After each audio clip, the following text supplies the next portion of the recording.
Hold on. All right.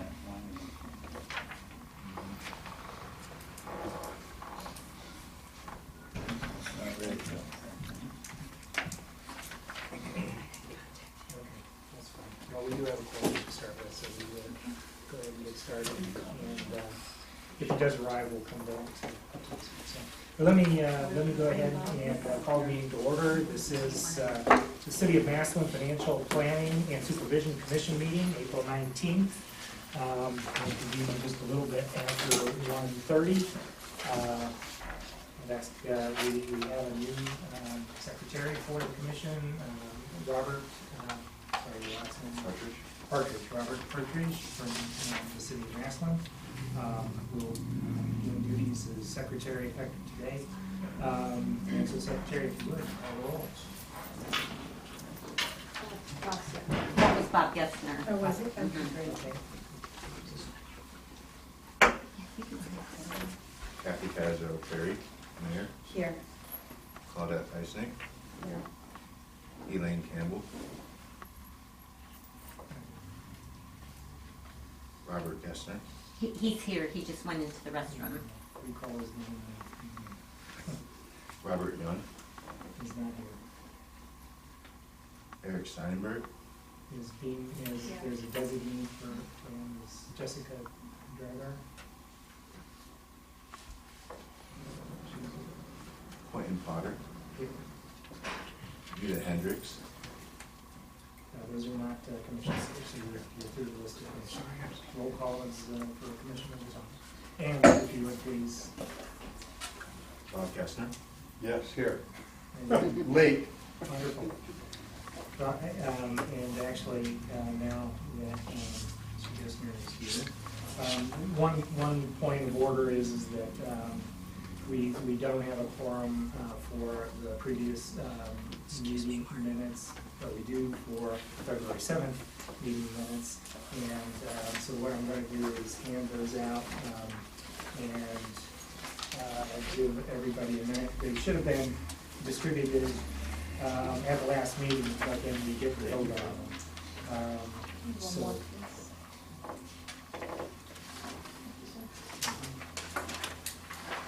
Around. This is one of those little housekeeping pieces that we always need to tend to. Usually these are in pretty good order. I think the one thing that's important about the February 17th meeting minutes is that we did deal with the loan with the Water Development Authority, and so that is listed in the minutes. And one of the reasons I want to continue to make sure that we get the approval of the minutes as well, just to finalize all of that in terms of commission business.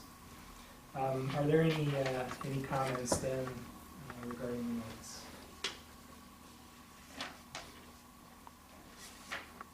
And, well, under new business, yes. under the OWDA, the third to the last bullet point, seems like there's a word missing in there. I wouldn't normally pick on it, but it seems like it's kind of important. It says the balance of roughly $13 million holds steady and the new debt does not any burden on the fund. Should that be add any burden on the Does not fund? add or create. increase? Does not add or create. And we will make note of that as a change.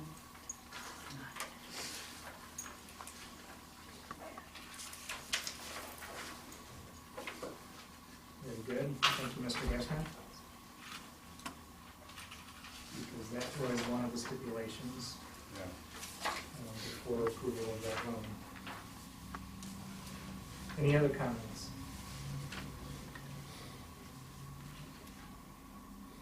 Move to approve as corrected. Mr. Gessner moves for approval of the minutes. Do I have a second? Second. Mayor seconds. All those in favor signify by saying aye. Aye. Opposed? None. The minutes from the February 17th meeting are approved. We will work to have the last meeting minutes of March, I believe it was 17th, approved hopefully at the next meeting. So then, let's go ahead and start in on the agenda for today. Really a couple of things just to note as we go through this. You know, one, of course, we always want to get the report from our financial supervisor to update us on the status of the city's finances. Certainly then, the more significant item is to discuss where we are with financial plan amendment that we began discussing at the last meeting and need to continue today. And again, the significance there, you know, really is to try to establish a track that puts the city in position to request release from emergency. And you know, that is, you know, again, we have a plan that's in place now, but it's been in place for some time. It referred to a tax initiative that failed at the polls in March, and now needs to be replaced, just if for no other reason than for that. But also, given some of the more favorable financial reports that we've been receiving, you know, it appears that with the right work on this next financial plan, that it would position the city to request release. And so that's what we need to pick up in discussing where we are with that and the steps we need to take so that we can not only achieve another financial plan, but continue this track to make sure that the city stays on this track towards being able to request release. So that comes up under point number 7, and we want to get there. I'm just bringing it up now mostly because I want to try to reserve as much time as I can for that discussion. But first things first, I'd like to turn it over to Laura Brown, our the financial supervisor, who will provide us with a report today in terms of where the city is and a couple other things related to that. So Laura, if you would, please go ahead and take us through the packet you've provided us. Thank you, Clinton. I have 2 items for you today for my report. One is our normal monthly report for March, should be on your desk. And then the second thing we'll look at would also be on the desk in front of you that says internal correspondence at the top. So just have that ready, please. In our March packet, we are 1/4 of the way through the year. So going over to page 1, you do see those target percentages of 25% as a benchmark. At the end of the month, the general fund ending cash was just over $3.2 million. You can see that on the top line out to the far right. However, there were outstanding encumbrances, purchase orders that are open for about $2.7 million, leaving unencumbered cash of just under $500,000. All our other funds are in the black, so there's no other burdens on general fund that may be hanging out there. Now, keep that carryover in mind, that ending cash of $3.2 million, and when we get to our second document, we'll kind of revisit that a little bit. Going on further into the packet, on page 3, the city is balanced and reconciled as of the end of the month for a total cash balance of about $21.6 million in all funds and all accounts. On page 4, our summary of income tax through March as compared to the prior year through March, we are ahead about $643,000. Of course, more of your income tax does come in early in the year, as you know, the filings were due yesterday actually, but we are tracking that as we go along. And you can see at the bottom of the page the breakdown of how that's dispersed to the various funds and accounts. And then, of course, on the last several pages, starting on page 7, we have our general fund detail. Again, we have comparison of budget to actual, as well as the same point in 2015 as of the end of March. And then we have those percentages. And again, you can use that 25% as a benchmark. So as you start on page 8, looking down through expenditures, we can see that most of our salary and benefit lines are hovering right around that 25% mark, so that is a good sign. We don't have any departments that are really racking up overtime or other kind of unanticipated costs that would cause alarm at this point in the year. Any questions on this packet before I move on to the second item?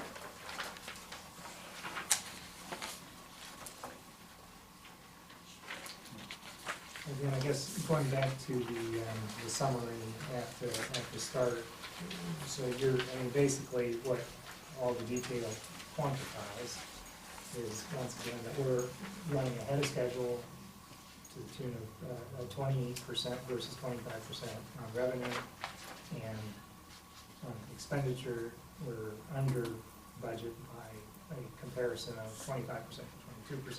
That's correct. And, you know, again, just reflecting the favorable, yet another favorable report in terms of revenue to expenditure and management control that's in place. So that's good. Are there questions of that part before we move forward now? Okay, hearing none, go ahead. Thank you. Now, like I said, let's keep in mind that we did, like Quentin said, we had another good month. The first quarter of the year has looked good as far as how we budgeted. But then let's take a look at this second page, which is this memo. This is a document that the budget director, Mr. McKee, puts together for the mayor and for other interested parties. He's going to be doing this each month. And I asked him today if I could share this with the commission, because I was going to put something together that was very similar. And I thought, why recreate the wheel and put more documents out there when this is already in place? And I thought it was quite good as how it was organized. If you take a look at the second section called General Fund Rollover for 2016, I just want to walk the commission through this quickly. We start with our total rollover or carryover as of the beginning of the year. So that was about $2.2 million. And you'll see that matches back to what we had in general fund at the beginning of the year, beginning of 16. At year end, there were encumbrances that carried over from the prior year of $286,000, so that took us down to our $1.9 million carryover that, you know, we frequently have talked about in these meetings. We said we carried over 1.9 million, so that's where that is. It was after encumbrances. Then there's two items that have already been amended by council this year. One was 30,000 additional appropriations for an economic development salary, and the second was the 200,000 for the 2 snowplow trucks that we discussed at the February meeting. So that brings us down to an estimated carryover of about 1.7 million. So we're eating it down. Now, in the past month or so, there's been 2 other items, and we'll get into more of the detail, that would also impact the carryover, reducing it even further. One is some additional costs that were not, some of them were not budgeted for in the budget as of the beginning of the year. Others are new costs that have just come up recently. And like I said, we're gonna get into the detail of those, so we'll hold that there, but that's about $532,000, so that would take you down to just over 1.1 million. Then last night, if approved, yes. Last night at City Council, Council approved the creation of a stability fund. And this is something we've talked about in past commission meetings. I brought some examples, and we talked about the need to have a policy and a fund in place where if the city has a carryover, has unanticipated revenues, can we put them aside in a special fund so that that money is there in case of an emergency. Some people like to call these rainy day funds, budget reserves. The city has called it a stability fund, which is fine. That's $300,000. So that would take the carryover down even further to about $883,000. Now, obviously, that $300,000 isn't an expense, but it is moving that money out of general fund and putting it aside and putting some constraints on it, some rules, so that it couldn't just be spent on everyday costs of the city. It would take special action by the city to pull that money out and use it, and they'd also have to, under the ordinance and policy that they passed, have a plan in place to replenish that money, ideally within the same year, if not the following year. So that is something that, and I may have stolen Mayor and Council President's thunder on their reports, but that is something that the council did act on last night. So if all those things were approved and took place, we would go from 1.9 million after encumbrances down to 880,000 roughly. of using up carryover balance. Now, I'm not saying that general fund's balance would be $880,000 at the end of the year. There's other revenues and expenses taking place, but if you're just looking at the carryover, that's the analysis. Okay, any questions on that, just first of all, before I delve into the 532,000? One, I'm looking at the 300,000, that should be a negative, correct? It doesn't have parentheses Correct. like the other, so it is negative, okay. And But then it I does also noticed reduce. on that 532,000, it has bond counsel, C-O-U-N-C-I-L. I assume that should be S-E-L? It should be. Yes. It's not a group of people. Yeah. It is a lawyer. It is the attorney. You are correct. Okay, Yes. thank you.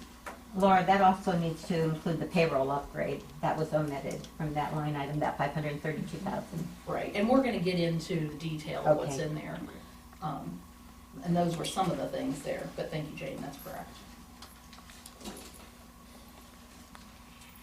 Okay, so like Jane said, there's several items listed in that 532, and I wanna go over them generally with the commission so that you're aware.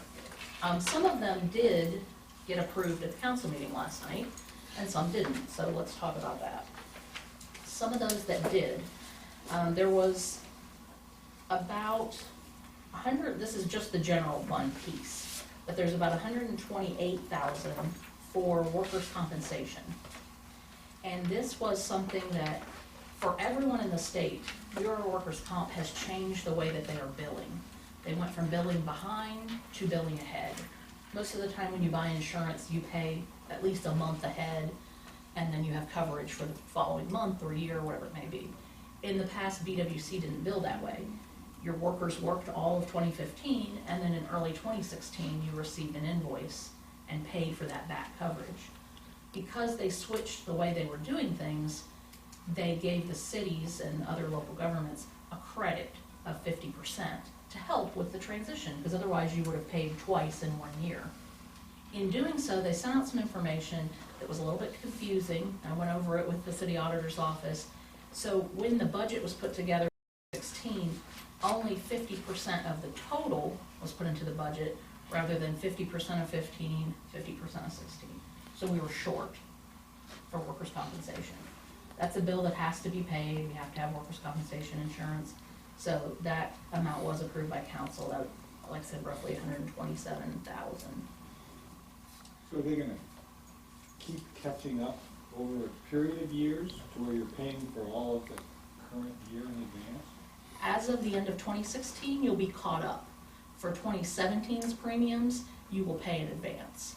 So they will have to pay January of 2017 and December of 16, or they could do the year ahead, or whatever it might be, but yes, we'll be ahead Yeah, it by sounds the like end of the they're year. just taking a couple of years to implement that. Yes, Thank yeah, you. they're transitioning this year.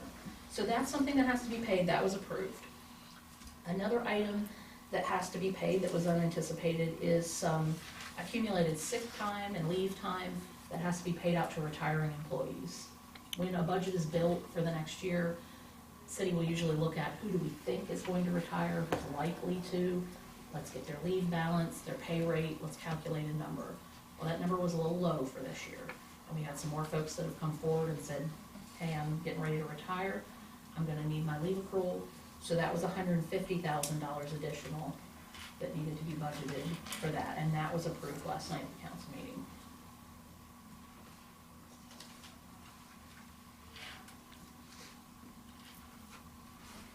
Now, is that not on this second page here? That's That's in, something different? Yes. It's not? I didn't see it on No. the $50,000. Part of the No. 532. no, this is all part of the 532,000 Oh, okay. on the first page. Okay. So we had our workers' comp, our severance payments, those are part of the 532. Also part of the 532 are three other items. The first one being security, building security for the city hall annex, which is across the street. That's where the mayor's department is, as well as economic development. Can you help me out with who else is there? Engineer, community development, Thank you. and code enforcement. So city feels they need a security upgrade in that building to protect those who work in there, to have like swipe cards and other measures to restrict access. So that was also approved, that was a total of $50,000 budgeted last night. For those upgrades. May I just add something to that, Laura? Sure. We knew we needed to do this in 2012 when we arrived. The building has many staircases, 2 elevators, and also garage access, so people can come and go very freely. So we've really put this off for 4 years until we were able to have funds to do this, but it can no longer be ignored. We now have money to do it, and we've got to create a safe environment for our staff. Thank you. Then there were 2 final items on this ordinance that were not passed last night. They were given first reading, but they were separated out to be placed in a later ordinance.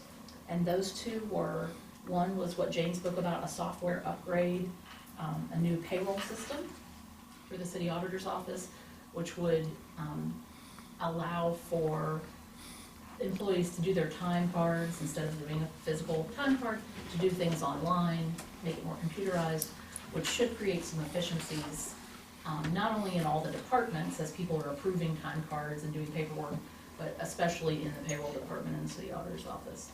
And I actually sat in with them this morning. They were on a conference call with one of the vendors that they're looking at, and they're really doing a lot of study, visiting other cities, making a lot of phone calls to find out what would be the best system to get. So they're still doing research into that. There would probably be some cost savings to doing that, because as you reduce paper and paperwork, people's time, but they're still analyzing that, they're working on that. So that has been given first reading, but was not approved. And then the last item that was also discussed but not approved is that was 50,000 estimated for the payroll software. Didn't say the amount. Then the last item that was discussed but not approved is approximately $155,000. And that is for amounts owed to the city's bond council. They were using an outside attorney, bond counsel, to do a variety of things for the city, but related to debt. But one of the big issues he was looking into was the TIF agreements that the city has that are kind of long-term tax increment financing agreements. And so as he's been doing work on that for several years, the city's been incurring costs, but they were not billed for those costs during that time because he understood their situation of being a fiscal emergency. Now he has billed those costs and they were not in the budget for 2016. But council did not approve that last night. It's still being considered.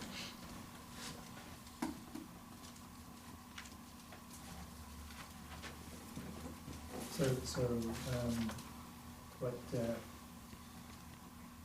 bond council in this case has in fact calculated hours over how many years that I believe 4, is that correct? 4 years. So they've calculated the hours that they've put in over 4 years for debt-related issues, including TIFs. Correct. So, going back to our original packet, and we said we've had a very good March, we've had a very good first quarter of 2016, and the general fund's sitting at over $3 million right now.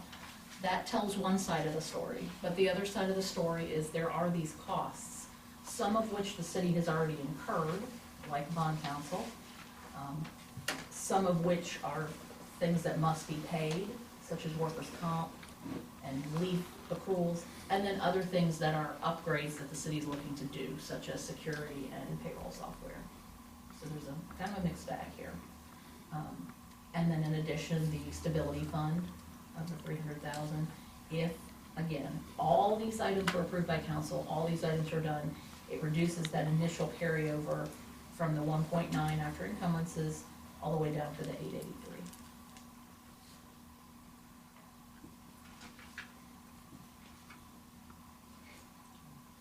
I guess I'm not, it's always confusing, I think.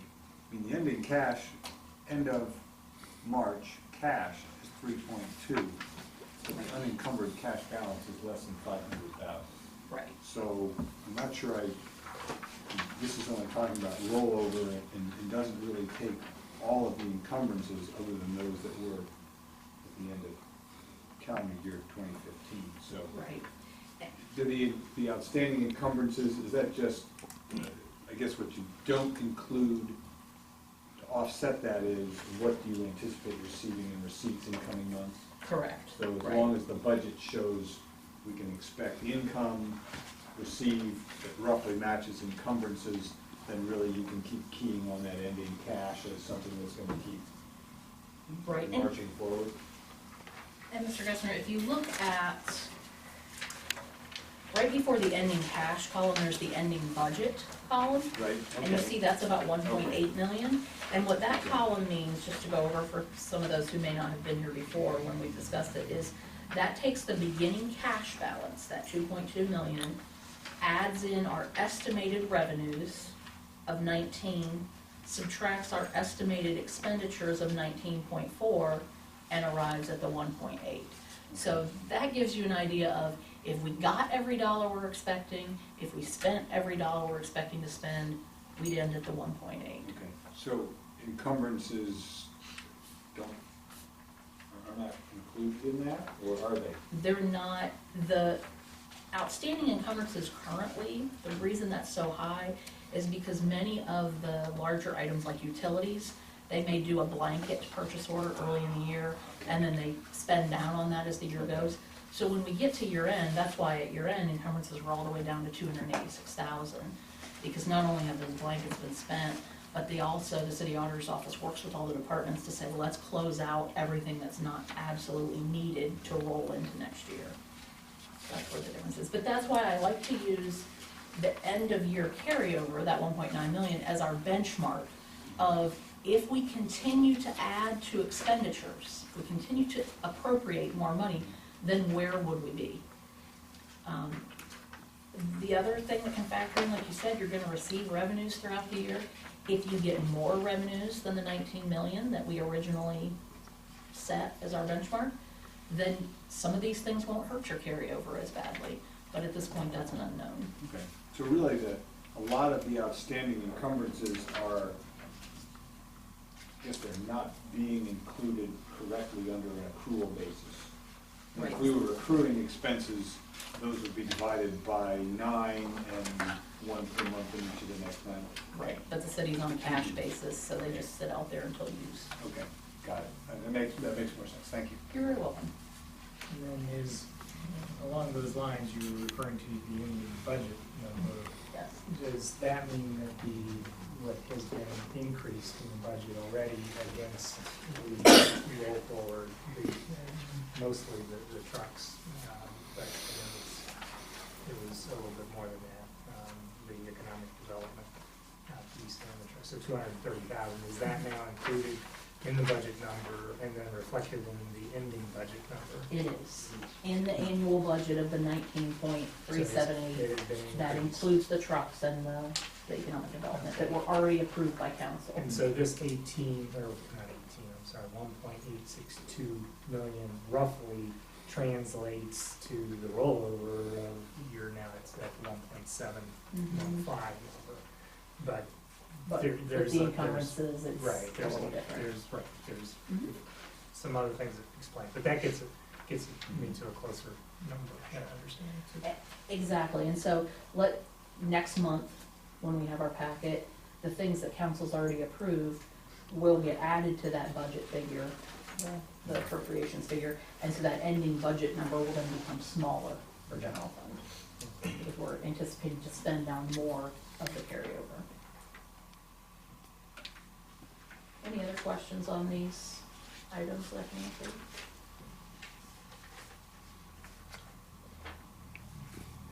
Well, and this is an item that we can either take out of order on the agenda or wait and think about it a little bit across the course of the meeting. I sort of see this somewhat connected to the financial plan discussion, and so on the agenda I have under, after the financial plan, the request to amend budget.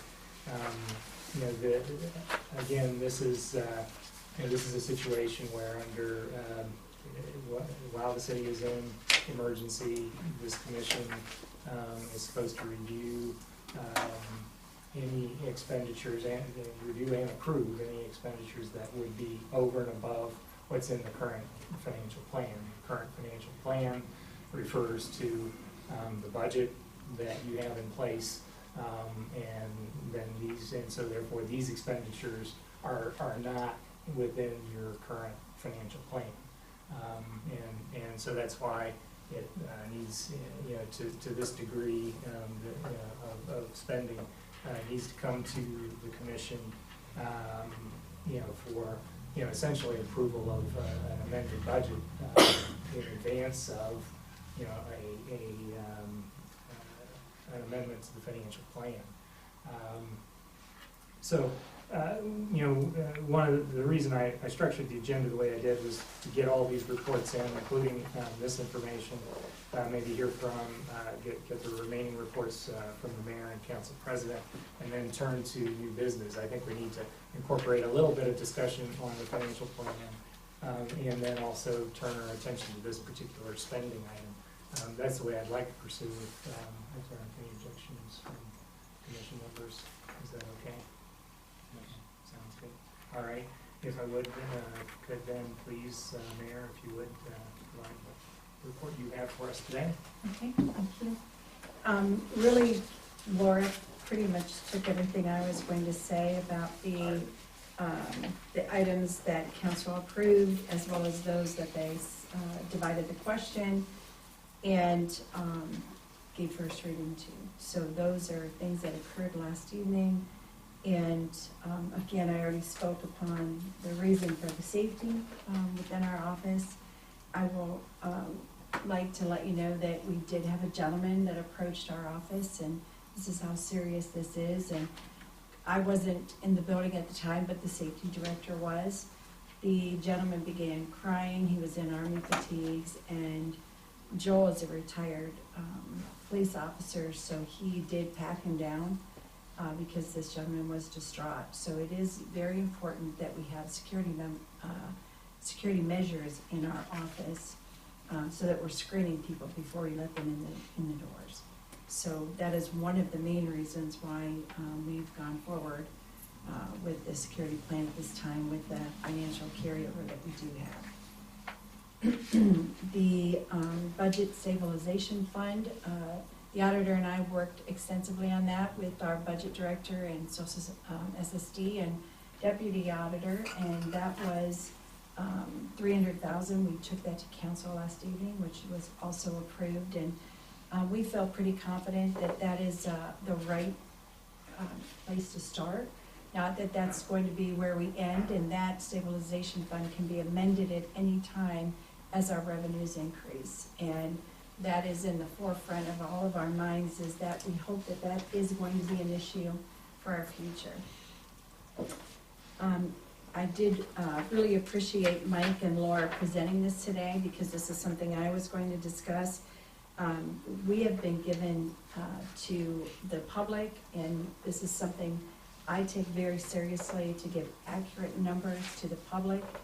And so I just wanted to make sure that we're doing that. Thank you, Mike, for preparing this for the Financial Planning Commission meeting today. These numbers that Mike prepared were given to him by the auditor. So it's not something he created. These are from reports. No, he doesn't get numbers from us. He gets his own numbers. Are these numbers accurate? We coordinate with, I coordinate with that. The income tax will be different. Their income tax numbers are different than No, ours. I'm talking about the carryover and the encumbrances Yes, and the rollover. Is that accurate? that is. Okay, that's what I'm referring to. So the income tax, however, is collected by Mike, and that's presented to me. So I just want to be clear on that. I think transparency is very important for our residents, and I want to make sure that that's communicated and that everyone has the accurate numbers, and there's no about the transparency and the numbers. So that is something I think is vital to the success of any levy. And so then we'll go on to the levy topic. We have worked diligently, Joel and Mike and myself, and also Jane and Debbie, we've met with 2 council members. We had a very good meeting about where do we go from here. The majority of council, from what I hear at the meetings, is that they agree with us that it needs to be a street focus, meaning salaries, street paving, as well as vehicles for the street department only. That's what our residents are saying to many of us. My husband is a local physician.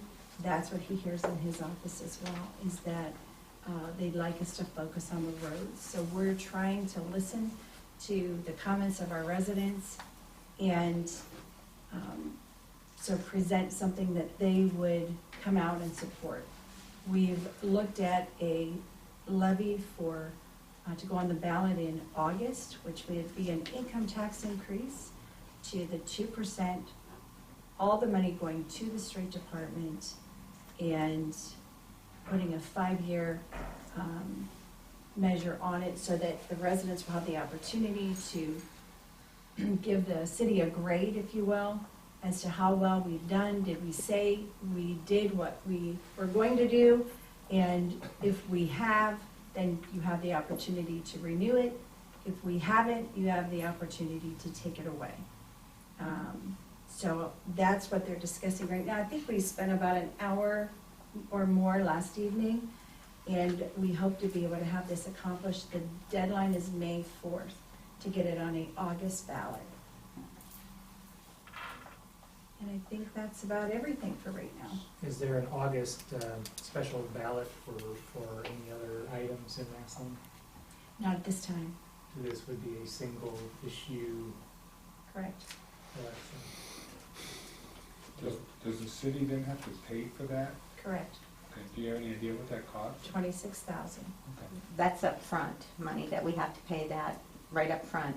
And then if there's any additional costs, then we pay that at the At end. the end. Okay, what other, it's for? It's to pay for the printing and precincts so for forth, or the opening, yeah, workers and so yes. forth? Okay, Mhm. okay. And that number's based on how many people get on that August ballot.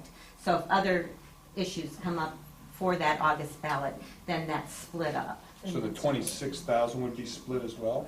Well, Or- they asked for that money up front. Right. We got notice of that. Yeah, but if the city said, we're gonna have a special election, our issue's the only one, you're on the hook for the 26,000 plus the workers. If somebody else came along and said, ooh, me too, Uh-huh, do you end up splitting the 26 that's right. evenly as well as, okay, all right. That's good. 26K is like Jane said, is the worst case. Right, Yeah, okay. we're single ballot. That's what we always find in worst case. Yeah, okay. And it's 65% upfront. That's a new law change in Ohio this year. Oh, so it's 26,000 Total, with 60% up front. 65% upfront, 65, which is okay. 91. Kathy, I'm just curious on the proposed ballot measure, you said it's 5 years and it increases the total tax to 2%. Does it do anything to the tax credit? We've Passage and so talked with forth? the auditor's office, and unless there's a way to fill that with something else, another revenue stream, we're suggesting to leave it in place. Now, we are open if someone has an idea on how to fill that revenue, because we still have needs, I'll defer to Joel. We Yeah. still have needs in our police, our fire, our other departments, our radios. Joel, I would let you take it from here because you have all those numbers at the front of your mind. But we have, as we are not purchasing things for our departments, as Mike will say, the bow wave grows. Oh, yeah. So I'll defer to Joel and Mike to let you know just how great the need is. Well, yeah, but for now, I guess, so this would just this would add 0.2% to the tax, Correct. and even if it's successful, it will not eliminate the Tax credit. tax credit reduction that took place? Okay, so you get the full impact of 0.2%, it would not be offset by a tax credit reduction increase or whatever that Yes. would be, okay. I have even gone to the extent last night I shared with Ed Lewis, who sits right in front of me, that we could even propose taking it to 87, the tax credit, instead of being at 75, move it to 87. Because when you look at the ballot language from the last time that it was on, those people that live here and work elsewhere still were going to have a cap on that 0.2, so they still were going to pay something. And from our travels throughout the community, there was very few people that complained about the tax credit being taken away. They didn't even know it. Most people didn't realize that we were giving that back. They had no idea. Unless we told, they're like, oh, what are you talking about? I didn't know we were getting that back. Most people did not know. Would you agree with that, Jay? So I even shared with Ed Lewis that if that is a place where council wants to go, we're willing to go to the 87% for the tax credit. Because we still will gain money in the street department for those vehicles and the things that we need, and then we can really help. Our biggest concern is our roads. But you still, and then I heard complaints about salaries. Well, you're including the salaries. Well, you have to have people to run those vehicles. You have to have adequate vehicles to plow the snow and fill the potholes. So it all makes sense, and most people, that's what they want us to do. And so I think we need to listen to our residents. Okay, thank you. So that at this point, though, it is the tax credit stays at 75%, but willing to get to 87. Okay. Absolutely. What we need to make it palatable so that everyone is on board. And so if you have one or two people that are not going to come along, if that tax credit stays in place, it's pointless to move forward and put all the effort and spend the money. It's pointless. So, we're not willing to move forward if council's not willing to meet us, because somebody has to run the campaign. And as I shared with them, the piece that was missing was door to door. And if they're not willing to go door to door, we all might as well throw our hands up and say we're going to limp on by, because it's not going to happen. And this is the year that it will happen, because next year everybody runs for office and they're going to be worried about their race. And I know that it's a political statement, but it's an accurate, true statement, and they're not going to campaign for an income tax increase or a road levy if it's a property tax. So we really need to be candid and honest about, our opportunity is right now for the election in August. Thank you. And I don't know if Joel came prepared to talk about. He talks about it every day. All his needs. He has a lot of needs for our Well, the only departments. thing I would add is that is what the mayor proposed a week ago in that council session last night. There was a lot of debate with council and amongst council on what their recommendation would be. So I don't think we're anywhere close, and I'll let maybe Claudette speak of that. But I think this committee well knows the needs that the city has, and we presented to council what we've done in the last year and what we're projecting to do towards the roads, and the cost of $2 million for what was done last year and projected for this year, and how small an amount that is. And when we look at the map of Massillon, what we asked council to do is look at that map and tell me how many roads don't need to be done. And that shows you, it indicates how far behind we are in our paving program, because we haven't had a dedicated source for that. And again, this committee is very well aware of what we've said in the past on our vehicle replacement, the cost of vehicles at the road department and that type of thing. So I think the debate on what this levy will be is ongoing, but we have a short window to get something done if we're going to do it in August. So if I understand this correctly, the 0.2% increase would be 100% toward roads. It would be a 100% towards street department. Okay. So Right, street cost department, of, okay. yes, cost of funding the street department. Okay. That would then give us a dedicated amount towards road, and then also assist us with that replacement of vehicles within the street department. And then the potential funding of additional personnel if we found that we had that amount of money. The key point is, as the mayor said, that if we give back the tax credit, we would have to cut within all the other departments to make that up. Unless we move what we have dedicated from the general fund currently, which is about $362,000. If you were able to move that over, that would make up a big chunk of that potential. I think we've bandied about 550,000 we estimated the tax credit brought in, and that's an estimate. But we would still be a little short there. That's exactly where I was going, was it's great to say you've got this 0.2% that's funding the street department, Right. but if you have to take half of the tax credit loss or gain, you have to take it from everybody else, and does that leave, whether it's police or fire or something else, sort of hamstrung, so. It would Okay. be difficult to make up the full 550, extremely Yeah. difficult. I don't know where we would Right. cut to make that amount up. I just don't see that we have those cuts available to us. And if I may add, Quentin, my non-union staff are still not receiving their step increases. And we hope, I've talked with Laura and Mike, we hope to be able to put that back in place in the next year's budget. And then get them back on the same track, because all union employees are receiving that at this time, but our non-union people are not. And so this year, we gave them back all their furlough days. Next year, we'd like to give them back their step increases and get them on their right, benefit for their years of service. Did you get them back to their step all in one step, or? We'd like to. Okay.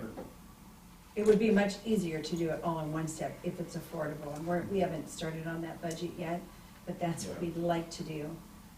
Because they've really taken a lot of, concessions for, and not willingly, we just instituted them to make sure that we could make budget.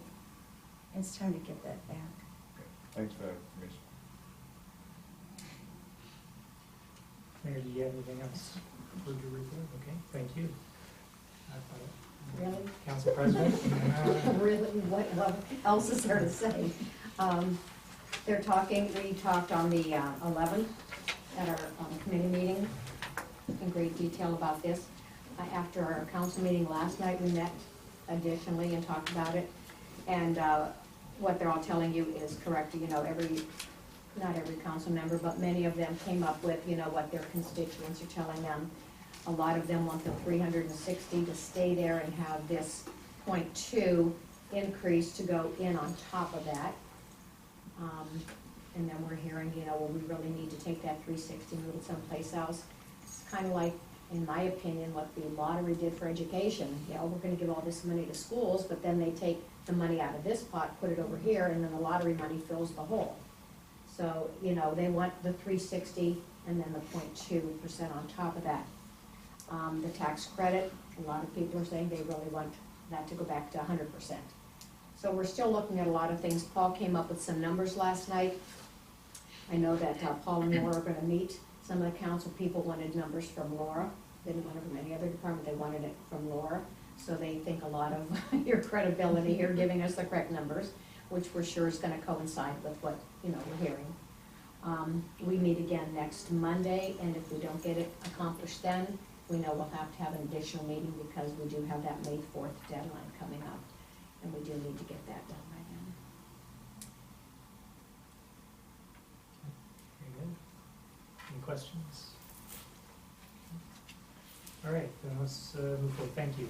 Oh, Quentin, one more thing. Yes. One council person did suggest raising the 0.2 higher and To go then giving above the tax 2%. credit back. And then Ed Lewis said, we would be the highest You'd be above 2%. in the area.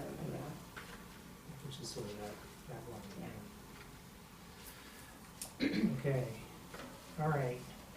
Well, okay, so I'm glad, and thank you both to the mayor and council president for your reports, because I think that helps a little bit to illuminate more of what's happening than in terms of the potential for a financial plan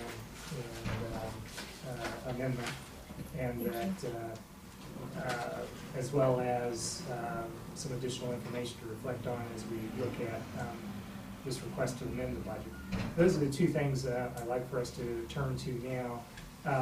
And maybe I'll start by going back to a little bit of what I was talking about right at the top of the meeting, and maybe explain just a little bit more, because I understand there's going to be considerable work over the next few days to determine a ballot initiative. At the top of the meeting, I also was indicating that that with as positive reports as we've been receiving for some time now, that really there are no financial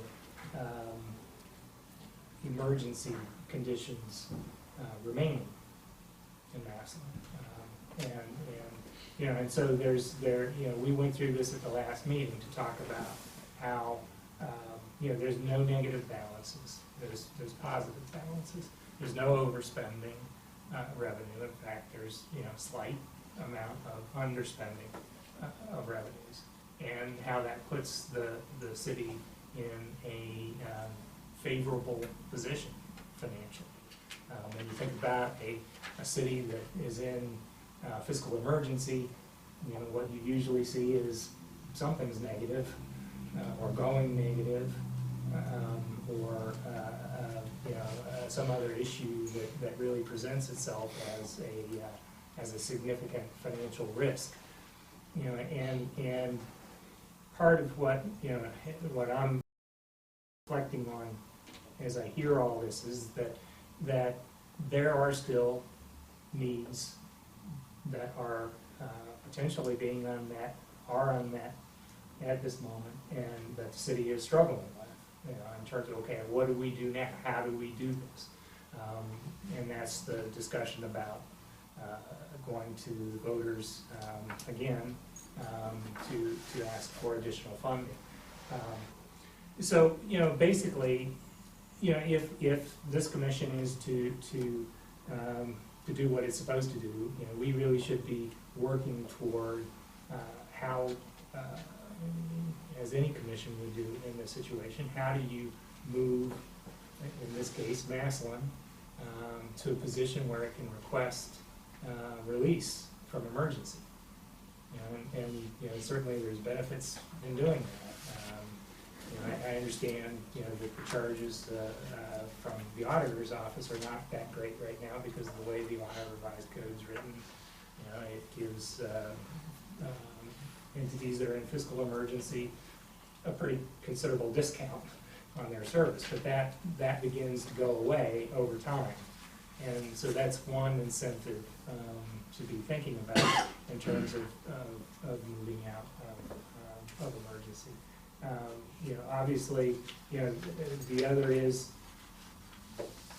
as the city moves out of emergency and assumes control, to the extent that they are in fact declared to be out of emergency by the auditor of state, questions like this $550,000, $532,000 wouldn't have to come to a commission like this. We wouldn't be, the city wouldn't be sitting here asking a commission for approval for this kind of expense, but here you are today and requiring the commission to act on this. And for us, I mean, in part, again, when you're in fiscal emergency, you look at it and you say, well, you're negative. How are you going to pay for this? It makes the answer a little bit easier for a commission to make, to say, this is the reason you're in emergency, and no, you can't do this because you can't afford it. But that's not the case here. And so the commission here again is acting in a situation because you are still in emergency. However, your conditions don't necessarily warrant it. As I said at the beginning of the meeting, what we talked about at the last meeting is putting together a financial plan. The financial plan was put together at the start of the commission, it's been amended, needs to be amended again now, to say, how does the city plan on moving forward, so that it does not fall back into emergency conditions, and that in fact it has mechanisms in place so that it can satisfy essentially a 5-year projection, almost under any scenario. It means hard decisions are going to have to be made. It means just like so many other municipalities around the state, that you have a certain set of money that's available, and you have a certain amount of things you need to accomplish, and therefore an expenditure base, and you have to make those two balance out. And so how do you budget and how do you manage those variables? Really becomes the rest of the plan. This income tax issue, certainly to the extent we amend the plan before, as we move forward, with the May 4th deadline, that's obviously going to resolve itself before we get together again in terms of what it is you're going to move forward with, and then that can be incorporated into the plan. However, at least, and this is where I will begin to open this for discussion, is I do not believe that the financial plan that I'm asking for, at least, in terms of the amendment coming forward, would be reliant on approval of that tax at the polls. And mostly I'm saying that because of the positive balances, the positive funds that are being generated now without it. I understand, and I think it is a valid point, and it's a valid point potentially, with everybody's furher deliberation and agreement, that it's something that you take to the taxpayers. I would not want this commission, to say one way or the other about that, because I think it's clear you have demonstrated there are needs that are not affordable within the budget. But again, if this commission in fact is supposed to work to resolve all emergency conditions, and in fact there are no further emergency conditions existing, we have to work with that. We have to work with either that or an existing emergency condition. So let me stop and kind of, because I know where other commission members particularly are with what I just said. There could easily be disagreement. But I think in order to start talking about this amendment that is needed, that's one of the things that has to be resolved going forward. Well, I can comment. I have another suggestion to share with you of why we need the income tax. But I was very honest last year when we went to the residents and said, about, the question was, can we get out of fiscal emergency without this? And the answer is maybe. So that was a good answer, because I think that's what you're saying today, is you're ready to suggest that Massillon be released from fiscal emergency, and that it would be up to us whether we want to improve our roads or not, because, and that's what I said on the radio the other day, operationally, we are okay, but it's not that we're going to improve our community. And so with saying that, I can share with you, and we gave this to council last evening to show you, the red is our priority street program that's going to get done this year. And then in the green was Main Street that we received grant dollars for. And then the blue is in the target streets that we were able to do.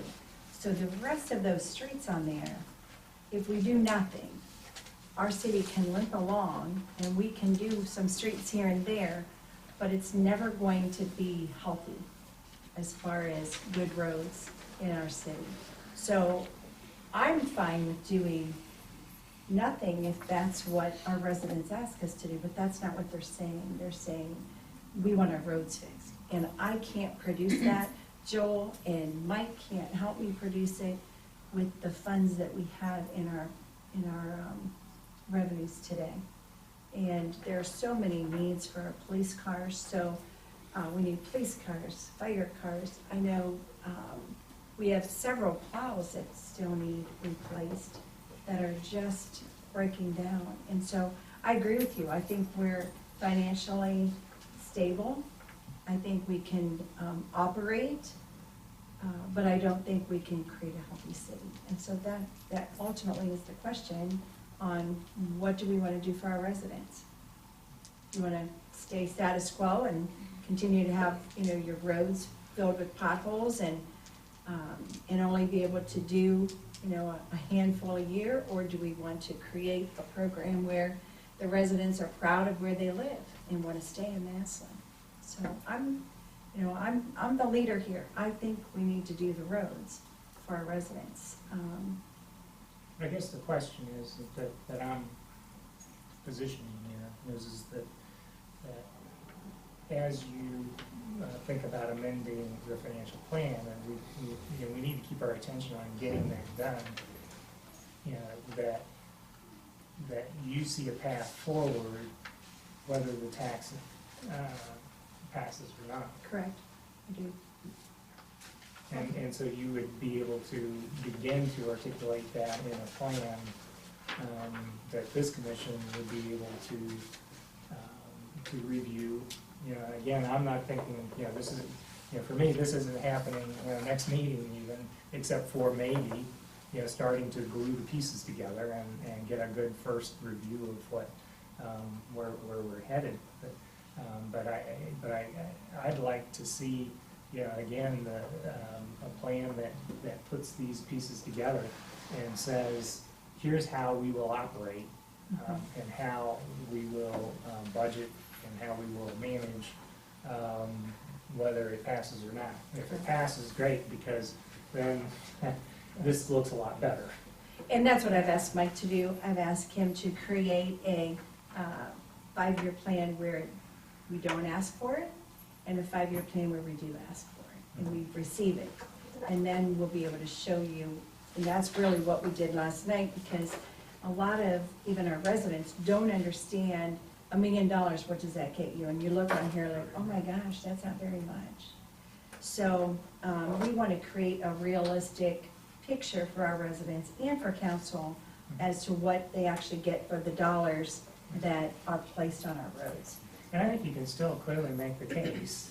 I mean, again, this emergency declaration and existing under emergency is completely separate from still meeting the needs of the city. It really is, because, what you've shown it over the last year, that you can manage within existing resources. But what you can't do while managing within existing resources is take care of all the streets that you need to take care of. You can't replace all the equipment you need to replace. And those two things exist simultaneously. You're managing within resources. But what that also means is there's still things that the city is going without. And so I sort of see it, that it's just repeating, I guess, in maybe so many other words, what I've said before. Are there other comments regarding this? Laura? I just wanted to give an update on kind of where we are process-wise. I think that might help. Yeah, Like the mayor said, she asked the budget director to come up with 2 scenarios, okay. with the tax, without a tax. And so what we've done working together is I've given Mike my worksheet that I usually bring to the commission with the 5-year forecast and the 3 years of actual, kind of cleared that out and made a shell for him. And he has filled that in, and we've sent that file back and forth numerous times and met in person numerous times. We're gonna meet again tomorrow morning, first thing. And so we're working through trying to come up with putting a bottom line to each scenario and seeing what that looks like. So that, right now we're working through that. It's gonna be a realistic balance, amended budget, without the tax, what resources we have today, and then also I'll build one that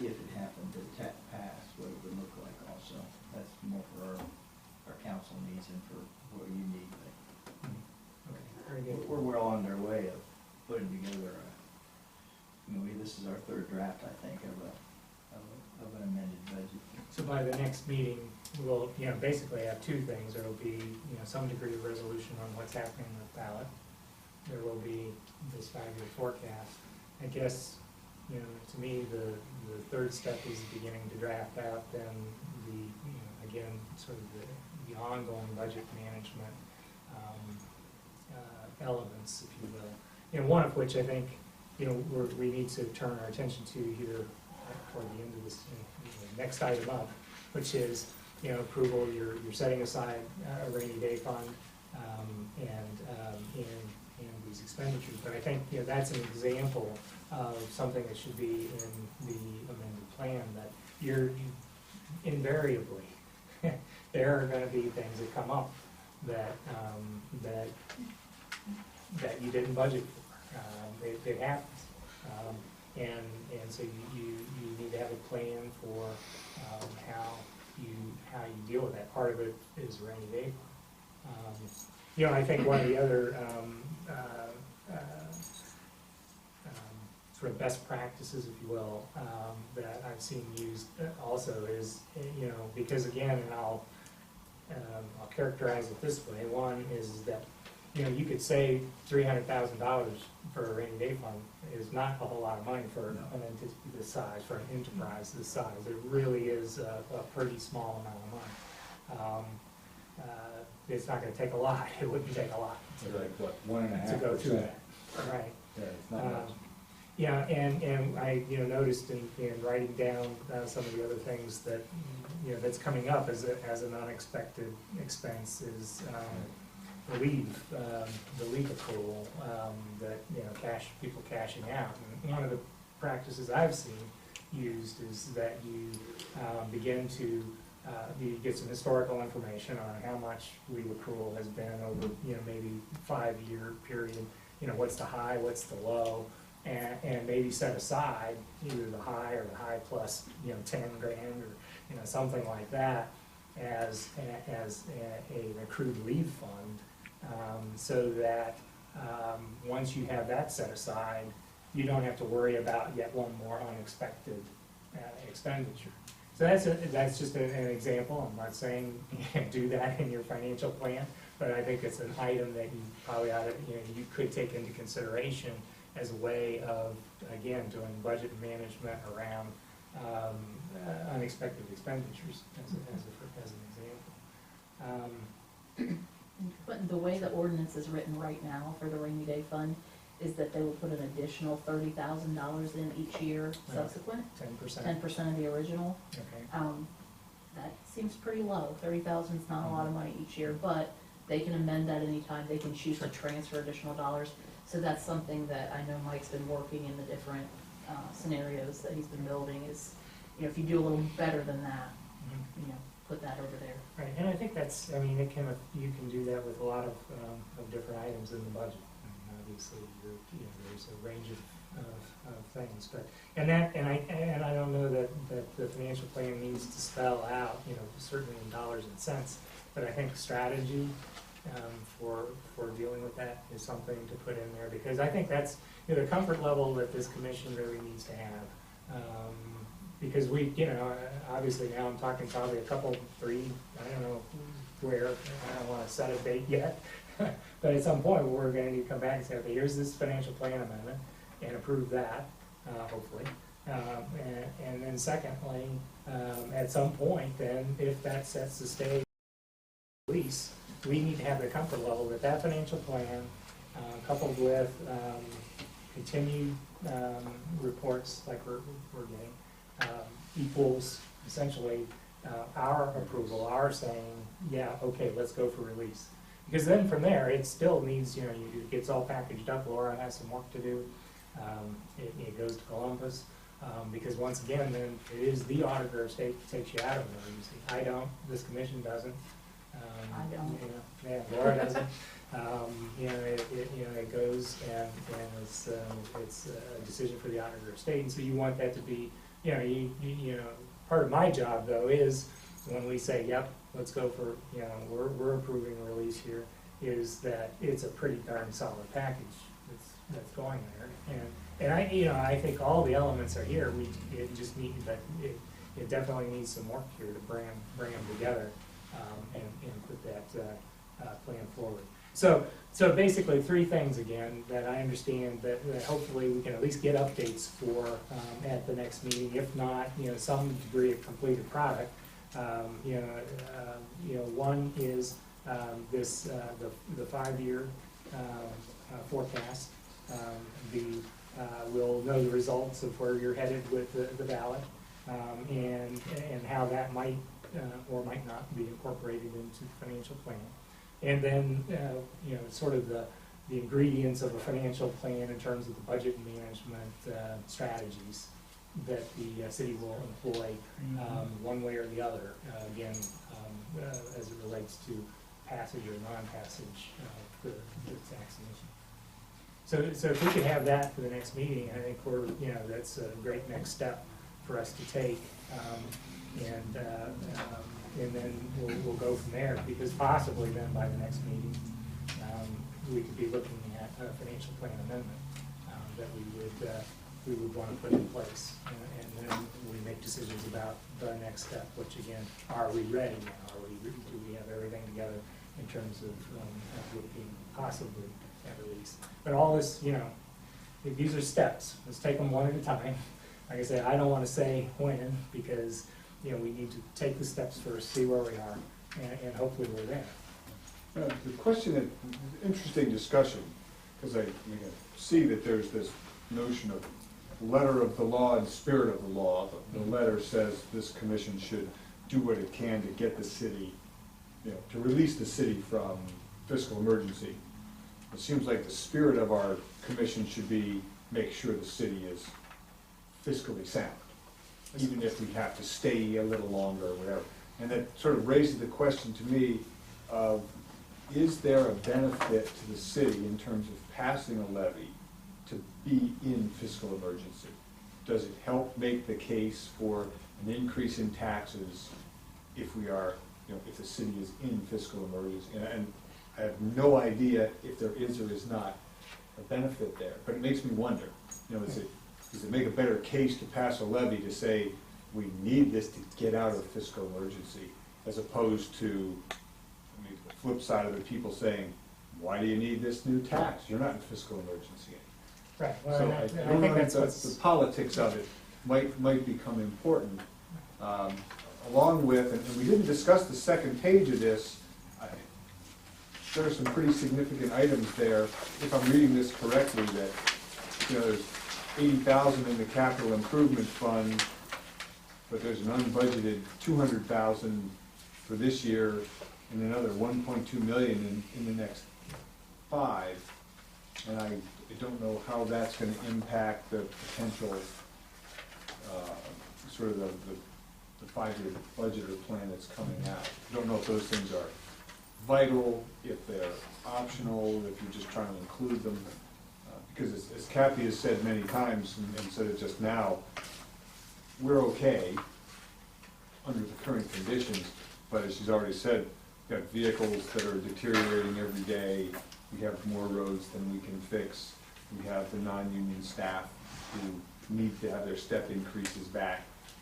I assume if we gave them back their step increases, the budget is now probably going to shift pretty close to break even or even negative again. Is that true? These are our non-union Right. numbers, so Right. I don't know how big a number that.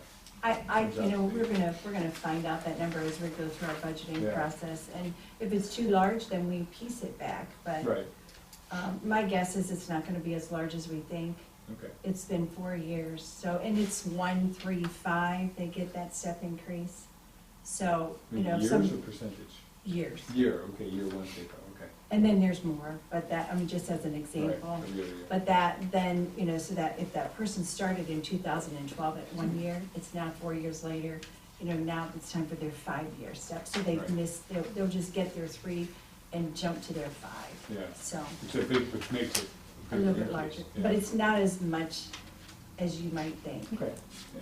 But as I said, my concern is, I would hate to see the commission work really hard to release the city from fiscal emergency just so we can do it. we should really do it because it's the best thing for the city. And if the tax levy will benefit from being in fiscal emergency in August, then we need to be able to, we need to be willing to consider both sides of that. It'd be great to say the city doesn't need to be in fiscal emergency anymore, go and be prosperous, but I can see there's a potential downside if people think you're not in fiscal emergency, you must not need any money. And suddenly you have to keep limping along with, without enough police vehicles and so forth. And you know, Bob, I completely, we've talked about that, and, I completely agree with you, except if you spin it, that we've done a really good job at being fiscally responsible and prudent with our taxpayers' dollars, that we can make it on what we have now and what the revenue we bring in with our expenditures. But if that's how you want your city to be, okay, this is what you get. But if you want nice roads like Jackson Township, then we need to do a road levy. And I think our residents are proud residents. I think they're gonna choose that if we're in or out of fiscal emergency. So I'm hoping that they'll understand that we have done a really good job with their tax Okay, dollars.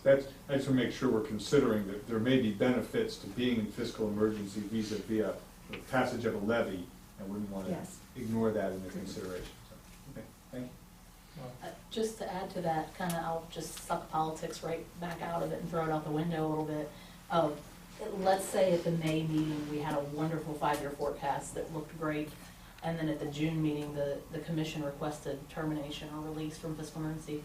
The amount of work that goes into that report and the amount of review that goes into that report, you wouldn't be out by the beginning of August anyway.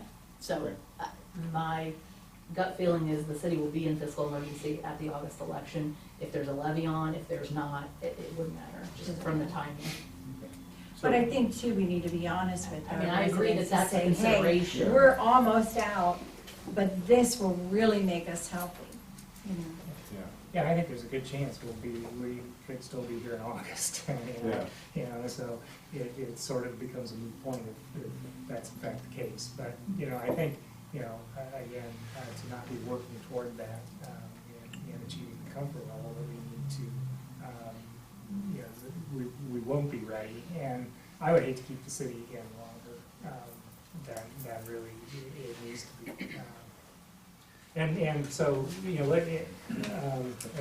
case in point, go ahead. Well, the only other question I have is, I believe statutorily, we must have an amended plan within a certain period of time.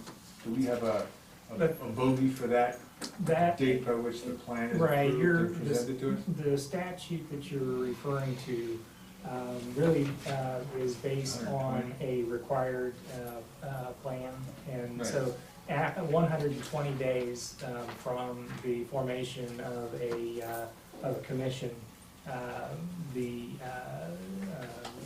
there is a requirement that the plan be amended, or the plan come forward. It's within 120 days. That there is then on requirement of an amendment, a 30-day standard. At this point, given that there are no emergency conditions that need to be addressed, you're still flying under the current financial plan. And because there's no emergency conditions existing, there's no violation of that plan, except for, again, things like what we're about ready to have to act on, which is a budget request. The financial plan says you're gonna live within your stated budget. And in order to keep you from violating your current financial plan, we need to, vote to say, yeah, it's okay, or no, it's not, and don't allow it.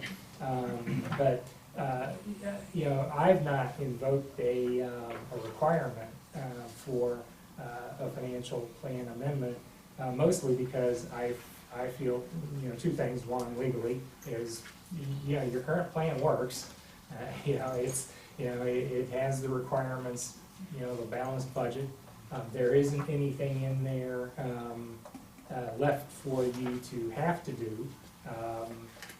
But the issue with getting out of emergency, and the reason why we do need to have it amended, is because it does not address how you will live without a tax initiative.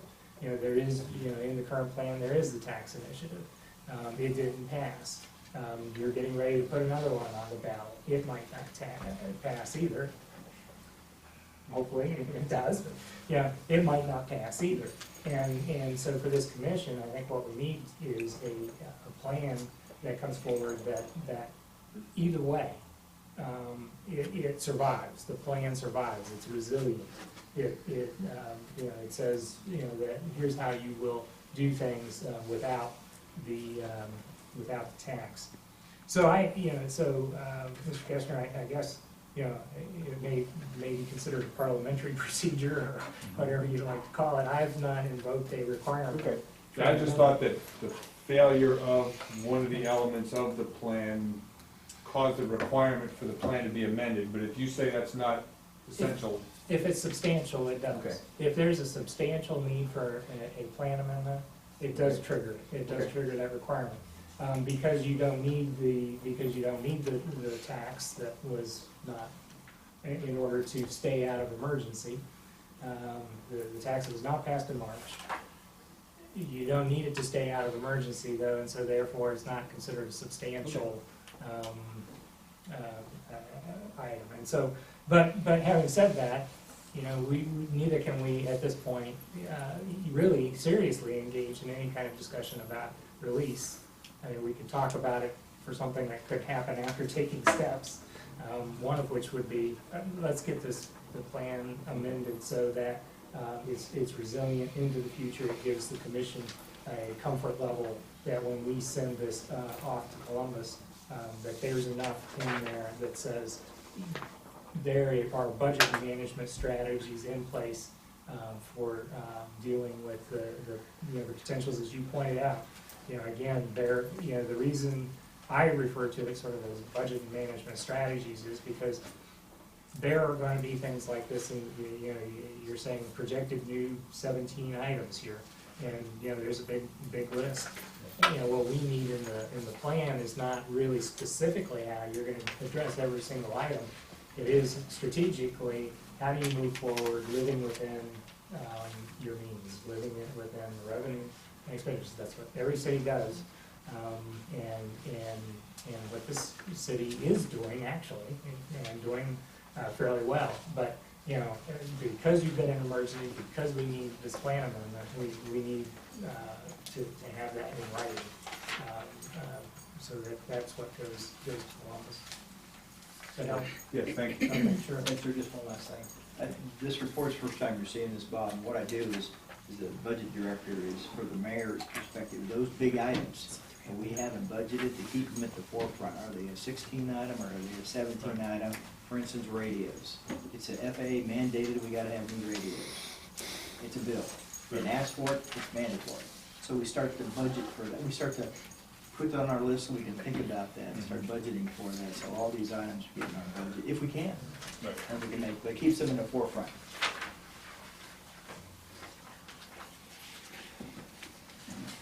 Okay, then let's turn to the amendment of the budget.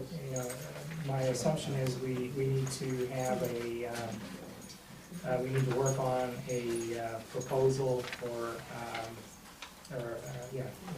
basically a resolution for approval. We can handle this a couple different ways. Laura, I know you've been working on this, sort of understand the detail. Is there a recommended meeting agreement saying, 532,000 from the rollover, or is there something else that you would recommend that we consider? And, from there. Well, I would say first to consider the 300,000 for the stabilization, Yes. stability Right, fund. right, yes, of course. That's- Is that one, at least to me, is kind of a no-brainer. That just makes Right. good financial sense. As far as the 532, I don't know if the commission wants to conditionally approve the full 532 pending council doing the second half, It would have since to, that's right. still under discussion. The total of what council has already approved is just over $327,000. Mhm. So if you wanted to only pull out those items, you could do that as well. Right, but if we did the full amount and council approves before our next meeting, then they're set to go. Right. And so it just is, would you split off what council has approved, but we have not yet, would be one way. Okay, You said 300, I'm not sure I understand. I understood that 300,000 is just stabilization fund. correct. You say that the council has already approved 327? Yeah, they approved the 300,000 for the stabilization, Okay. that's one item. Then an additional 327,000 roughly for the items that we reviewed earlier. In The this workers, that are part of the 532? part of the 532. Okay. Yes, sir. Yeah, so there was the BWC, The severance the leave accrual, and the and security. I just wanted to let the commission know that we did budget for retirements, and these were retirements that were not known, over and that above. they just decided. So we do have a plan to budget for retirements, Mhm. but these were over and above, and I know we're getting one more. So they just, we have all of our department directors ask towards the end of the year, and then they share that with us. And but employees are not mandated to tell you when they're going to retire. They just, an No, employee will say, I'm Right. ready to retire today, and you've got to go with it. So so we have done that, and then I did want to add on to the payroll, the 50,000 that was requested for the payroll software, and that is also for the Affordable Care Act, so that we are compliant with our reports that we must send them, and they take all the liability for the reporting to the federal government. So it's very important that we also have that, so that if maybe the first year they're not going to penalize cities, but in the future they will be, and we're trying to protect our city so that we are reporting accurate information and we aren't penalized. And the auditor's department is in charge of that reporting. So that is a request from her area, and I support that request.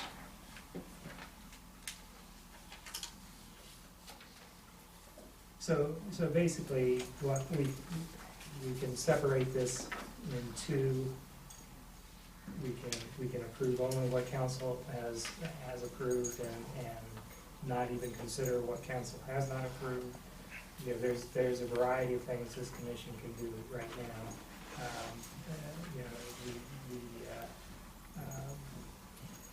I think, the other thing that strikes me, again, in all this is that some of these are last year expenditures, which would seem to me to be more applicable to using the roll forward money. And some of these are things that, that should have been budgeted this year, weren't budgeted this year, and maybe should come from current resources and not, roll forward.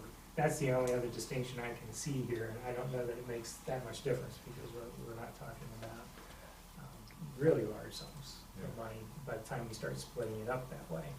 It's all coming from the same place sooner or later. Sooner or later, it's in the balance. Is there any substantive difference between us approving some, so council has already passed the resolution, ordinance, whatever, for the 327,000, but they have not acted on the 155,000. Can we approve something they haven't done? Basically what we're doing, Prospectively? what our resolution would need to say is we're approving a budget increase. It doesn't necessarily mean that we're approving any particular expenditure. I see. We're saying, okay, you've exhibited a need for, if we do the whole thing, the 530, or 500, keep calling it 550, it's 532,000. And so we're approving a change in your budget by that much. Because, again, that's, we don't want the city spending over its budget, because that's a part of your current financial plan. So really, I think it's important for us to understand what makes it up. And certainly if we had questions that we wanted resolved before we approved it, to me, that's the biggest distinction. if there's a question mark on any of these expenditures that we wanted to resolve prior to our approval, what are they? And try to get those in as quickly as we can and before we make an approval. So then, I guess I'm wondering, the 300,000 budget stabilization fund isn't really earmarked to spend on anything, it's just going to move it out of the general fund to something that's not part of the general fund. And has stipulations on it before it can be used, as I understand Right. it. It seems like there was something about if economic conditions change. Usually a rainy day fund is a reserve. It can be used for regular operating period at the end, unless, and then there's the certain conditions. Do you have that? I have the ordinance and the policy that was attached, and it says, it's the intent of the city to limit use of the fund to address unanticipated non-recurring needs. Reserves shall not normally be applied to recurring annual operation expenditures. It may, however, be used to allow time for the city to restructure its operations in a deliberate manner, such as might be required in the case of a sustained economic downturn, but such use will only take place in the context of an adopted long-term financial sustainability plan. And then it says that council could authorize by a 2/3 vote use of the reserves consistent with those purposes, and if they did authorize that, the city auditor would work with the administration to develop a plan for the replenishment of the fund, and it would strive to do that within 1 year of use. So, I guess my point is, it seems like that $300,000, or that the bulk of this $532,000 are unanticipated, non-recurring expenses, and it might be a real good use for that $300,000 right now. I'm all in favor of having savings, but with a budget surplus of only a few $100,000, it just doesn't seem prudent to put another $300,000 into savings, which would be really difficult to bring back out. I think also, if I may, it also gives the council and the city administration a warm fuzzy. It will never go in the red without the council being aware and, asking how you're gonna pay it back. So it will never go in the red. The city, this administration or the next administration will never. You mean if the 300,000 is put You aside? have a formal bottom here Yeah. that says we'll never go below that without lots of bells and whistles going off. And we'll never go, you'll never end up at the end of the year at a negative $1 million, Right. like we've seen here, we've seen in Canton. the other thing is, this talks about it will not normally be applied to annual operation expenditures. Well, workers' comp bills, Oh, okay. severance payouts, those are things that annually the city should be paying Right. for. They just were not anticipated in the budget, so there's kind of that piece as well. Yeah.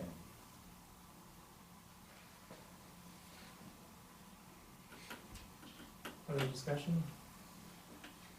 No other discussion, and I'm sorry, we didn't meet, I'm Bob Gassner. Jessica Traeger. Hi Jessica, are you with the state? Okay, State Treasurer's Office. okay, I was just curious if we had a quorum, so. Yes, we do. Because we're missing, I know we're We missing have a at least quorum. two, okay. Right. Thanks, Jess.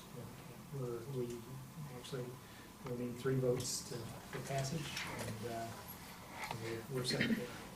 So how would, as chair, how would you like to handle this? Do you want 3 different measures, a stabilization, an already paid, or an already approved, and a to be approved?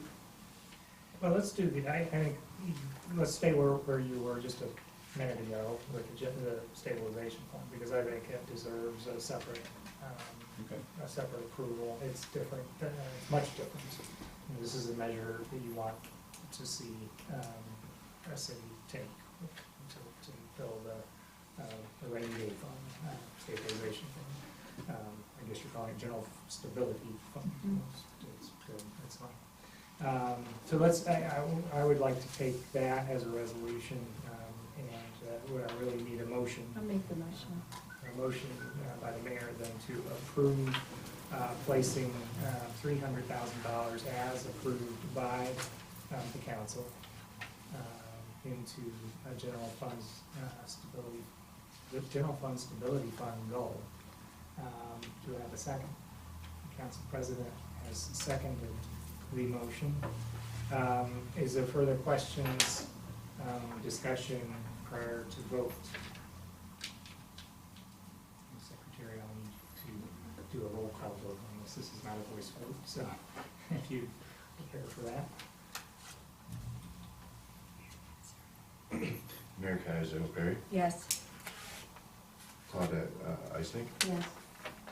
Elaine Campbell, Robert Gessner, No. Yeah, we're gonna get to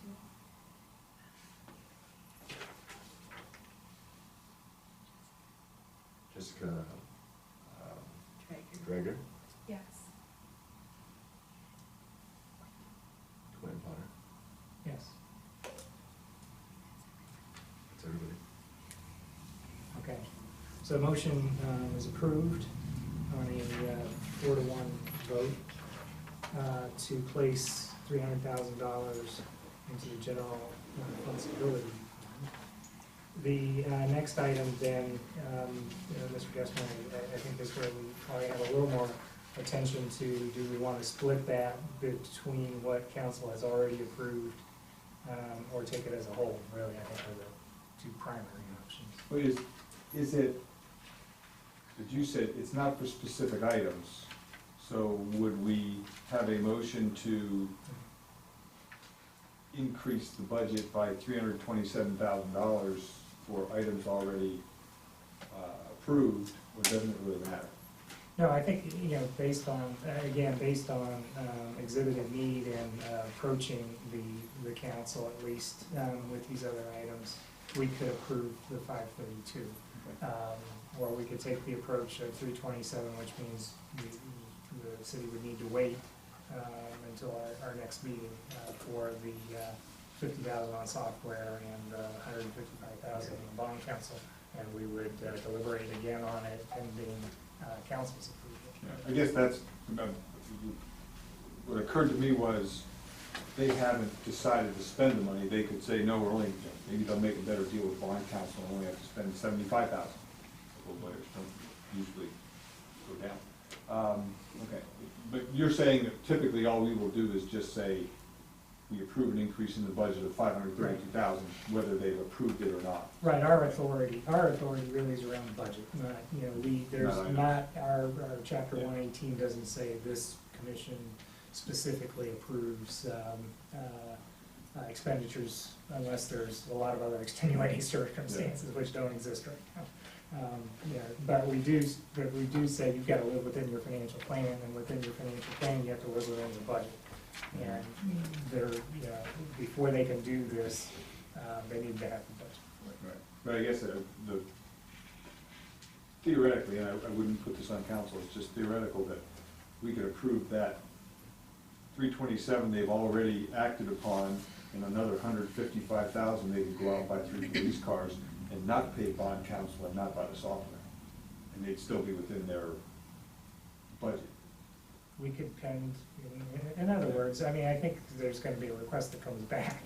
I fully expect that too. I am not sure what it's going to be, because, council's not Right. acted on that yet, so I don't know specifically, we have no knowledge, specifically of those items, and I think that, that argues for, in terms of a conservative approach would be to say, we're okay, we'll that council has looked at, we've looked at these expenditures for BWC, for the accrued leave fund, and for the safety upgrade, and that we find that not only with council approval, that's a reasonable budget increase.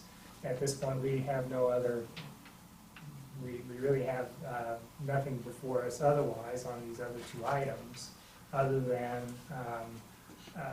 knowledge of where they exist in the process. So let's go ahead and split it, because I think, quite frankly, just having talked it through myself, I'm not sure I want to approve something that hasn't come all the way through. I think the city needs to determine whether, what, if any, remaining issues there are with these other 2 items. And again, because we do not We do not deliberate on specific expenditures as a means of approval or disapproval, that we should await a specific request for a budget increase. And then I will make a motion to increase the budget by $327,000 to, To allow an increase Yeah, of allow an increase of $327,000 based on council approval of items, yes. Would you like the exact number? Because I was using round numbers, but Mhm. you want the exact. Well, Okay, approved. it probably would be good, it's for the That'd be- resolution here. $327,572. 327,572. All right, so I have a motion from Mr. Gessner Second. and a second by the mayor to approve a budget increase of $327,572 for items approved by the Massillon City Council, including payments for BWC for the leave payouts and for $50,000 to upgrade security. Secretary, I need a roll call vote again. Kathy Casio Perry, Yes. Elaine Campbell, Claudette Eisnick, Yes. Robert Gassner, yes. Jessica Drager, Yes. Quentin Potter. Yes. Motion carries 5-0. There's the budget approval, and I think, Ben, just to follow through on the remainder, unless I hear otherwise, I think what we're saying as a commission, we want to see, we would entertain the remainder of what is, what's been conveyed here at the next meeting. And I apologize.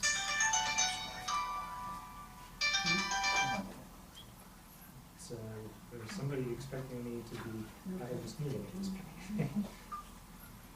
Well, I have a question. Does it ever happen where this committee votes yes and council votes no, or vice versa? And if so, what happens? Is there a situation where this, if one votes no? It could happen, certainly. I mean, right now, this commission is sort of the last resort, which is one of the reasons it makes sense to handle this way. Certainly, if this commission says you're out of line with your financial plan, then it can't be done, right? Or it shouldn't be done. That's the guidance that we're under, and the reason for this action today. So certainly if, council, when it approves items of this magnitude and this nature, and once again, getting back to the substantial thing, I think if there's a $5,000, something like that, that would be considered sort of an unsubstantial adjustment almost. But when we're talking about hundreds of thousands of dollars, this commission, clearly needs to approve the budget for. So for this 327,572 that we just approved, Yes. what if council doesn't? No, we did not, we approved only $327,000 and 572, yes. 572, so my understanding is the council's already approved them. Yes. That's right. But what if they had, I mean, would you? If they had not, If you had, yes. if they had not approved it, I think we would, through the discussion we just We had, wouldn't what do it. what had not been approved, I think the comfort level wouldn't be there. So it never happens where there would be one yes and one no? Well, I think for this commission, this commission is, again, once again, not supposed to engage in individual expenditures. Those are the priorities of this city, and those priorities are determined by the mayor and the administration, working with city council. And if those two parties are in agreement, then really what this commission needs to say is, we think you've got this under control, and it's not going to put you any further at risk of developing a fiscal emergency situation. And that's what we're voting on, really, is to say, it looks like the city's got this. You've approved the expenditures. Those council resolution should say pending commission approval. Because, so under that scenario, if you were to have voted no, I think, yeah, clearly it probably wouldn't even come here. Or if it did, we would more than likely vote no. So you, I guess you're right, I guess that's the way to look at it. It just is, you know, each party has responsibilities here, the mayor and her administration, the council, and then this commission. And as long as we stay in that, we're gonna be fine. I think the point is, council should always act first and come to a yes or no. And our no trumps your yes because we get to go last, Right, basically. that's right, that's right. And I think, you know, I think what we're seeing though is, we're not seeing requests that are coming forward that haven't had significant due diligence, if you will. And I think again, that just speaks well of how things are working here. Okay, well, very good. Hopefully we can wrap this up. We do need, I believe we have not set a May meeting for Friday. We did set a May meeting. Okay. May 17th. And while we're looking at beginning to look at our calendars, I will ask quickly if there is public participation that we've not received. I need your name. and, Steve Frazier, I'm with the Independent newspaper. I just had a quick question. Is there a date for the August election that would fall on? August 4th, I think it is. Is that the first? Oh, no, May 4th is the deadline. I forget too. Last time was August Oh, I 9th or think the 10th. first Yeah. You know, It's the first Tuesday. It's a Tuesday. Before the First middle Tuesday of of the the month. Laura, if I had- First Tuesday is August 2nd. Okay. It's one. Thank you. You're welcome. Okay. The only person still with a paper calendar. Yeah. I think that's so much That's easier. right, you can get there quickly. So what you were saying, you have us in May for May 17th at At 1:30. May 17th at 1:30. Hopefully that still works for everybody. It's on my calendar. I think the gentleman last time checked to make sure that that Mhm. was And that's available right, I for us. recall. So I remember that. Okay, very good. Are we good with that? Do we want to go ahead and set a June meeting? Get it on the calendar? June 13th, well, June 14th, Flag Day, would set you pretty close, Laura, for having reports. So I'm wondering if we ought not go with the 21st? I'd appreciate that. Okay. It'd be easier. How does June 21st, Tuesday, sound as an advance setting of the meeting? That's good. Okay, that's good, and log that in, Robert. I know this, one of the things we do is check to make sure our room is available,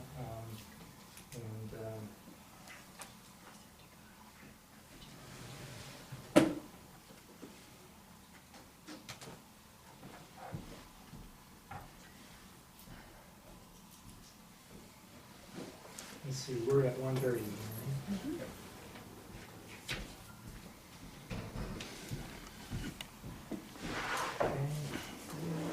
Well, pending, we'll hear back here probably momentarily that we have the room or not.